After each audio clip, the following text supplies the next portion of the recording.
Guys, I want to talk about last night's match. It was an emotional night. Even from the start, we can see Mo Salah in the tunnel look quite distressed, to be honest. It was amazing, it was beautiful. All the fans, they paid tribute, said their goodbyes, sent their love. Diogo Jota's family was there. The Bournemouth fans were impeccable with the minute silence. All that side of it was good. Then the match started. We started really well. Diogo Jota impressed once again, held up the ball, got his goal, took it well, slotted, showed composure to put it away. 1-0 up. Before we scored the first goal, you can see Bournemouth were very much in the game. A lot of people didn't give them any chance at all. I didn't take it that way. Listen, a lot of people were saying their backline's been, 3 of their back four has been sold. But we know about Areola. He's a really good coach. We can see what he did last year. They're a well-structured team with the high press. Their system's very good. Listen, they're well-coached, well-drilled team, We knew it was going to be difficult. But they had their chances. Semenyo had a chance early to score to make it 1-0 for them. Like I said, we got the goal. They were still pushing. We got the second with Gakpo. Good little strike to the bottom corner.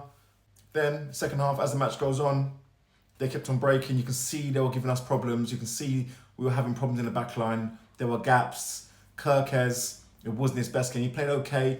Lost a lot of headers because they kept on targeting. Like they targeted him. Lost a few battles. Dived in a few times. Looked a bit shaky, if I'm really honest with you. We take off Frimpong. We put Endo, which I was really confused about. If we was putting on Endo to play centre midfield, I'd understand. We took him off and played him at right back. Not very quick. Not positionally that aware. I know you put him on to keep the games together, tight at the last 10 minutes maybe. Not as a right back. I didn't understand that. I don't know if Slot got that wrong. I think he did, because later on he changed it again and brought Joe Gomez on for that position. It was all a bit strange that.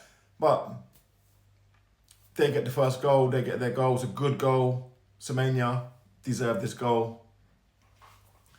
Later on, we had that, let's try not ignore it, we had that disgusting racist abuse on Semenyo. It was terrible, it was disgusting. I'm shocked, I'm embarrassed as a Liverpool fan, but what we can't do is let things like that tarnish the whole fan base. We know it's only one person. It happens around England, the UK, we know that. Not our football ground. We don't accept things like that. I hope Liverpool use this as a statement, as a lesson for everyone in the future. Ban him for life. Do whatever they can to keep him away from football grounds. All football grounds, to be honest with you. That type of behaviour is not accepted. There's only one stupid individual that's trying to ruin it for the rest of us. There's a lot of them around, but not our football club. We don't accept that. We have no place in the game for that. And I feel sorry for Semenyo. I rate him, I respected him for talking to the ref. I saw he posted a tweet today saying the whole of the football community, thank you so much for supporting him. The Liverpool players were even there asking if he's okay.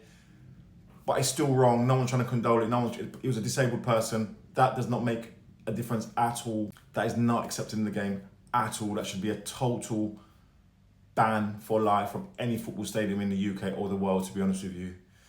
But rating Semenyo, like I said, kept his head up, when again got his second goal, literally took it from his edge of his own area, if I can remember rightly, ran through all the way. Konate looked a mess, like he did most of the game, to be honest with you. Semenyo, good finish, great goal. What a player.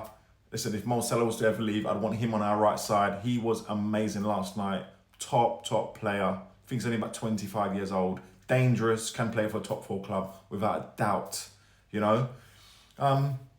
I thought that was it. I thought we'd blown it. We had a 2-0 lead again. On comes Chiesa. I'm thinking, what's going to happen? Ekitike comes off. I'm thinking we've lost against Crystal Palace. We lost that bite. We lost that cutting edge. Chiesa comes on. Ball falls to him. Bang. Control. It wasn't a scuffed shot. It looked like a scuffed shot. It wasn't. It was a controlled volley. It looked like a slice to the corner. Great finish. We're thinking that's the winner. No. Not with Mo Salah around. Mo Salah had to get his customary goal. That was his 10th goal on the opening day, which is a record. Unbelievable player.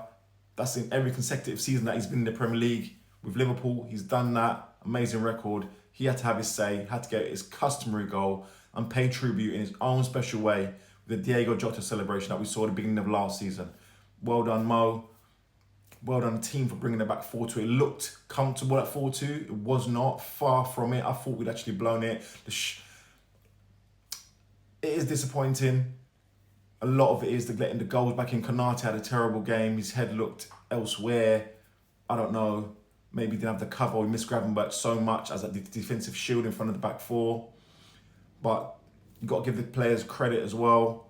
The positives from it is that attacking going forward, we looked on it. We looked good. Verts, few good touches, few nice little passes around the corner. He's going to grow into the game. It's his first game, competitive game for Liverpool in the Premier League. He's just going to grow. Ekitike looks amazing. It looks like we've got a proper number 9 who can stay on side, calm in front of goal, got composure, got strength, held the ball up really well last night. Frimpong looked good. I thought when he went off, we lost a lot of that push, the pace in the team as well. But yeah, overall, listen, first game of the season, it was an emotionally charged night. We'll take the 3 points. All it was about getting the win. But what we'll take from that is the character and determination and the never say die attitude, because their heads could have dropped. After we went 2-2, we could have thought, oh no, and our heads could have dropped. They went again. Chiesa made up for him. They sang a song all the way at the end. I love that. But yeah, determination, character to push and get the 4-2 win. Mo Salah at the end, you can see how upset he was, standing in front of the Kop, clapping, heartfelt moments. But he brings it close to our heart, to be honest with you. That was touching, to be honest. That was, listen, before I go, I feel bad as a Liverpool fan. I apologise to Semenyo and his family for what was said, that whole scenario. That's embarrassing for Liverpool as a club, as a fan base. But they can't tie everyone with that and make it's a fan base problem, because it's not this one individual trying to ruin it for the rest of us. So yeah, on to the next one. Next week, we've got Newcastle. Tough game. We go again. Up the Reds.